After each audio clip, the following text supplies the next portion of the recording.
Okay, ఇప్పుడు మనం జుల్కల్ గ్రామ పంచాయతీ పరిధిలో ఉన్నాం. మరి ఇక్కడ కాంటెస్ట్ చేసినటువంటి అభ్యర్థి మరి జుబేర్ గారితో ఉన్నాం.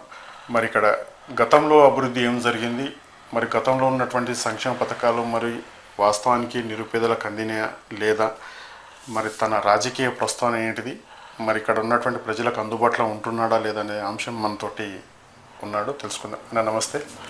నమస్తే అన్న చెప్పండి, ఎట్లా ఉంది క్యాంపెయినింగ్ చేస్తే, ప్రజలు ఎట్లా మీకు ఆశీర్వాదిస్తున్నారు, ఎట్లా మీకు రిసీవింగ్ ఎట్లా చేస్తున్నారు?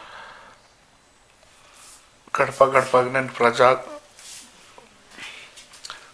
గడప గడపకు నేను వెళ్తున్నాను ప్రచారంకి. ప్రతి గడపలా ఉండాలి. ఇంతకుముందు గిట 2 సార్లు మీరు చేసారు, పోటీ చేసారు. అందుకు కొద్దిలా ఒకసారి టాస్లా పోయారు. ఇప్పుడు ఈసారి ఖచ్చితంగా మీరు ఉండాలి. ఎందుకంటే గతంలో గిట మీరు ఉన్నా లేకున్నా మాకు అందుబాటులో ఉండి అందరికీ పని చేసారు, మంచిగా చెడిగా ఉన్నారు అందరు అని ప్రజలు నాకు ఆశీర్వాదం ఇస్తున్నారు. అంటే మీరు 3 times మీరు కాంటెస్ట్ చేశారు. ఒకసారి టాస్లో ఎగిరిపోయారు, తర్వాత ఒకసారి ఓటమి పాలయ్యారు కొన్ని ఓట్లతో. ఎందుకు ఓటమి పాలయ్యం జరిగింది గతంలో అంటే? అయితే గతంలో ఏమైంది, ఫస్ట్ సారి నాకు రాజకీయంలో ఫస్ట్ సారి వచ్చినాను సర్పంచ్కి. ప్రజలందరూ ఏం చేసారు అంటే, అప్పుడు అన్న మీరు ఉండాలి, ఉంటే మంచిగా ఉంటుంది, అభివృద్ధి ఉంటుంది అంటే నేను నిలబడ్డా. గెలిచిన టాస్లా ఇక నా అదృష్టం అనుకొని వెళ్ళిపోయింది. సెకండ్ టైం ఏమైందంటే, టాస్కి వచ్చింది కదా అన్న, టాస్ పోయింది, ఈసారి మేము అందరం చేస్తామని అందరు ఊర్లో విలేజ్లో ప్రజలందరూ నన్ను అంటే సరే అని ఒకసారి పోటీ చేస్తే టాస్కి పోయినందుకు ఇప్పటికీ ఒక 100+ అయినందుకు మళ్ళీ ఒకసారి అవకాశం ఇచ్చారు. వాళ్ళ ఆశీర్వాదం. మీకు 2 సార్లు మీరు నిలబడ్డారు, 2 సార్లు మీకు అదృష్టానికి మీకు సర్పంచ్ పదవి దక్కలేదు. ఈసారి నేను ఎందుకు నిలబడాలని మీకు నిరుత్సాహం కలగలేదా? అలా అట్లా అనుకుంటే ఇప్పుడు ఊర్లో ఉన్న ప్రజలందరూ నేను సేవ చేస్తున్నా కాబట్టి నేను ఎక్కడో నా పని ఇదే విలేజ్లో పెట్టుకున్నా. అందుబాటులో 24 గంటలు ఎనీ టైం ప్రతి ఒక్కరిని కాల్ రిసీవ్డ్ కానీ ఏది ఉన్నా ఇమీడియట్లీ నేను పోయి వాళ్ళకి రిసీవ్ చేస్తున్నా కాబట్టి మళ్ళీ ఒకసారి ఉన్నదని నేను ఆశిస్తున్నాను. అంటే ఏం చేశారు మీరు ఇప్పటివరకు? ఇప్పుడు 2 times మీరు ఓటమి పాలైపోయిన నుంచి ప్రజాక్షేత్రంలో మీరు ఉన్నారు. మరి ప్రజల మీద మీకు వ్యతిరేకత మీకు కనిపించలేదా? నేను ఎందుకు సర్వీస్ చేయాలి విలేజ్ ప్రజలకు, నాకు 2 సార్లు నాకు ఓటమి పాలు చేసినందుకు? లేదన్నా, నాకు అంతకుముందు ఉంటే నాకు అనిపిస్తుంది ప్రజలు నాకు 100+ చేసిర్రు.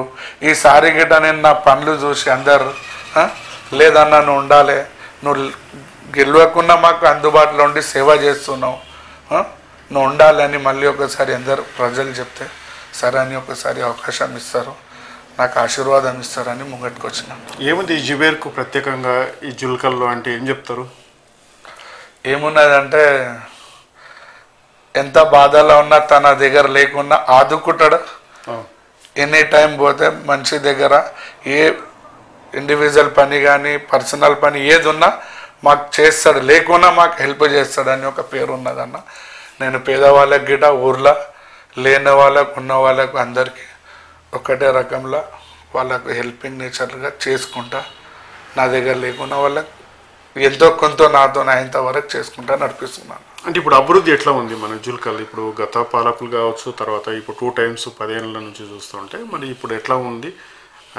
ఇప్పుడు అభివృద్ధి ఏమనుకుంటున్నారు అభివృద్ధి విషయంలో? ప్రజల యొక్క నమ్మకం ఏమున్నదన్న అంటే, జుబేర్ ఉంటే ఓ విలేజ్ డెవలప్ అవుతుందని ఒక నమ్మకం ఉన్నదన్న. ఎందుకంటే గెలిచిన వాళ్ళు ఇంతకుముందు ఉన్న అభ్యర్థి కానీ ఇప్పుడు నిలబడ్డే అభ్యర్థి కానీ వాళ్ళ మీద ఒక మాట ధైర్యం అని పబ్లిక్ అనుకుంటారు అన్న.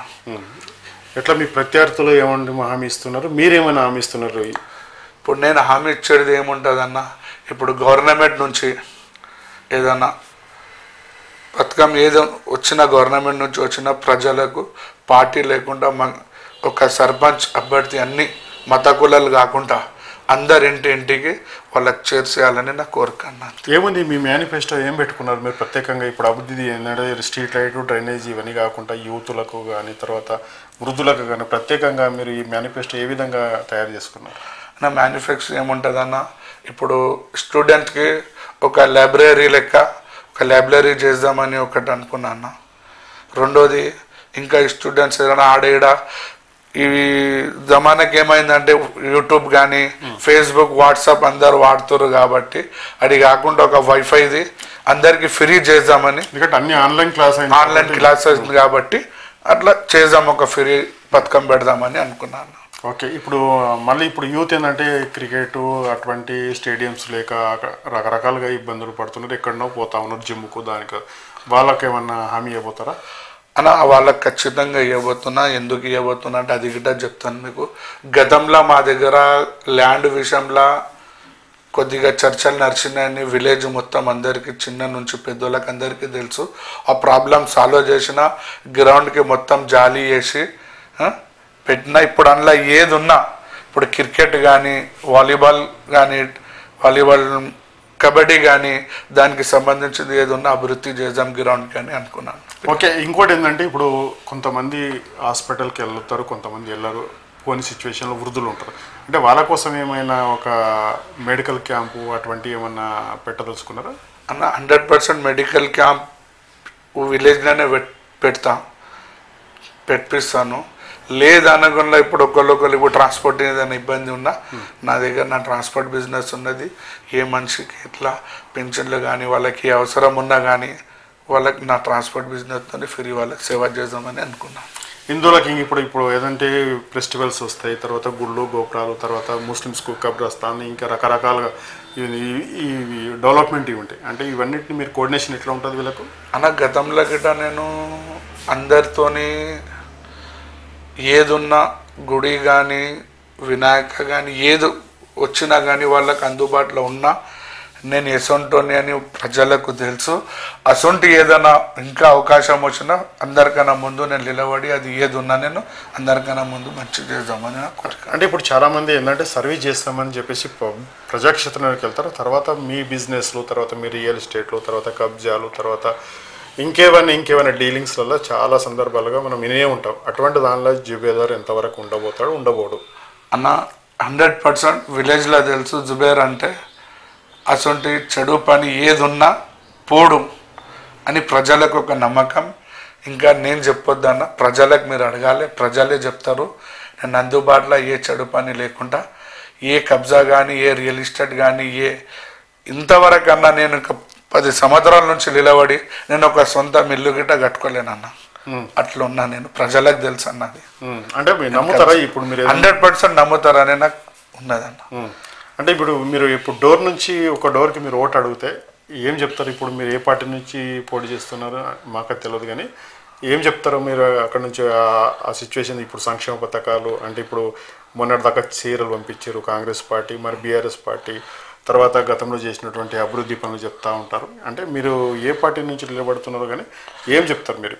అన్న నేను ఏం చెప్తున్నా, పార్టీ ఏది ఉన్నా నాకు అన్ని పార్టీలు ఉండొచ్చు, కానీ గవర్నమెంట్ ఉన్న పథకం ఏదైతే ఉన్నదో, ప్రజలకు ఏదైతే వస్తుందో ఇంటింటికి చేరుస్తాను. పార్టీతోనే సంబంధం లేదు. నేను ఏ పార్టీతో నేను నిలబడలేదు. నేను ఉన్నా బీఆర్ఎస్ పార్టీ క్యాండిడేట్నే, కానీ ఇండిపెండెంట్గా నేను నిలబడ్డాను. మొత్తం మీద మీ గతంలో చేసినటువంటి అభివృద్ధులు, తర్వాత మీకున్నటువంటి ఈ ఏవైతే మీరు ఓటమి పాలైనరో అవేమన్నా మీకు ఇప్పుడు గెలుపుకి ఇవన్నీ నేను ముందు పబ్లిక్లో ఉన్న సేవ చేసినందుకు ఇక పబ్లిక్కే తెలుసు. నేను 100% ఉంటే ఊరు అభివృద్ధి అవుతుంది, ఊరు అభివృద్ధి చేస్తాడు. గతం ఇప్పుడు ఉన్న క్యాండిడేట్ల కన్నా ఈ క్యాండిడేట్ ఏంటిది, మాట మంచిగా కాదా అని ప్రజలకు ఆ నమ్మకం ఉన్నందుకు నేను డోర్ క్యాంపెయిన్ పోతే 100% అన్నా ఈసారి ఖచ్చితంగా నేను గెలిపిస్తామని ఆశీర్వాదం ఇస్తున్నాను. ఓకే. ఏదైతే ప్రజలతో ఉన్నటువంటి సంబంధాలు బాగా ఉన్నాయి, మరి తన సర్వేలలో ప్రజల్లో క్యాంపెయినింగ్ నిర్వహించినప్పటికీ మరి ఒక మెజార్టీగానే మనం చెప్పొచ్చు గెలుపు అనేది. మరి ఇప్పుడు ఏదైతే చెప్పినటువంటి మేనిఫెస్టో మరి ఖచ్చితంగా తను గెలిచిన తర్వాత పార్టీ పరంగా కాకుండా తన వ్యక్తిగతంగా కూడా నేను కొన్ని మేనిఫెస్టో విడుదల చేస్తా. ఖచ్చితంగా స్టూడెంట్కి ఉపయోగపడే విధంగా కానీ, యూత్లకు ఉపయోగపడే విధంగా కానీ, వృద్ధులకు ఉపయోగపడే విధంగా కానీ అందరికీ నేను సోషల్ సర్వీస్గా యాక్టివ్ ఉండి వాళ్ళకు లోటుపాటు లేకుండా నేను చూసుకుంటానని చెప్పేసి మనతో చెప్తాను. గతంలో 2 సార్లు నిలబడినప్పుడు మా ఫాదర్ గిట్ట నా ఎంబడి ఉండే. విలేజ్ ప్రజలకు అందరికీ తెలుసు. మా నాన్నది ఒక కోరిక ఏంటిదంటే నా కొడుకుని సర్పంచ్గా చూద్దామని ఉండే. కానీ నా అదృష్టం నాన్న నాకు ఈసారి నా ఎమ్మడి లేనందుకు నాకు చాలా ఇది ఉన్నది. మీరందరు ప్రజలకు తెలుసు నాన్న చేస్తుంటోని. కాకపోతే నా సాధ్యమయ్యే వరకు నాన్న అడుగుజాలో నడుద్దాము. ఒక ట్రస్ట్ లాగా నాన్న పేరు మీద పెట్టి ఆ ట్రస్ట్తోని పబ్లిక్కి ఏ సేవ ఉన్నా ఉపయోగపడకుండా చేద్దామని నా మనవి కోరుకుంటున్నా. అందరినీ దయచేసి చేస్తున్నా. ఈ ఒక్కసారి నా మనసు ఓటేసి నన్ను గెలిపించి గెలిపియండి అని కోరుకుంటున్నాను.